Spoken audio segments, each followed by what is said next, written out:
لښکرګاه ښار کې د ټرافیکو اصولو د عملي کولو په تړاو کمپاین ترسره سو. تېره ورځ د هلمند ولایت مرکز لښکرګاه ښار کې د ټرافیکو مدیریت له لوري د ټرافیکي اصولو عملي کولو په تړاو کمپاین ترسره سو.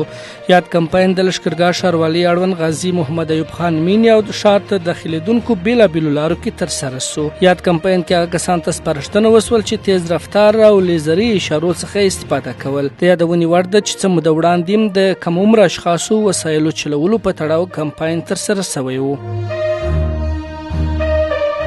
د امر بالمعروف او نهی عن المنکر وزارت په یوه خبرپاڼه کې لیکي د دې وزارت سرپرست شیخ محمد خالد حنیفي په کابل کې د ایران سفیر حسن کاظمي قامی سره لیدلی دي. یاد د وزارت زیاته کړې ښاغلی حنیفي په دې لیدنه کې د اسلامي نړۍ په وحدت ټینګار کړی او اسلامي امارت ته په ایران کې د افغانستان د سفارت سپارل په ایران کې د افغان کډوالو د ستونزو د حل په برخه کې ګټور ګام بللی دی.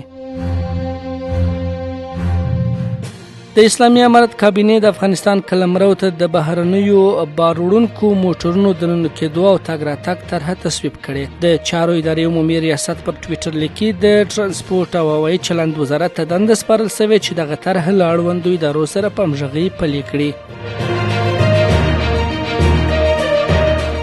د افغانستان له 19 کلونو کم عمره ملي لوبډلې د درې اړخیز لوبلړۍ په لومړۍ سیالۍ کې بنګلادیش ته د 7 ویکټو په توپیر ماتې ورکړه. په دې لوبلړۍ کې د افغانستان، بنګلادیش او سریلانکا له 19 کلونو کم عمره لوبډلې برخه لري چې هره لوبډله به د یو بل پر وړاندې 2-2 سیالۍ کوي.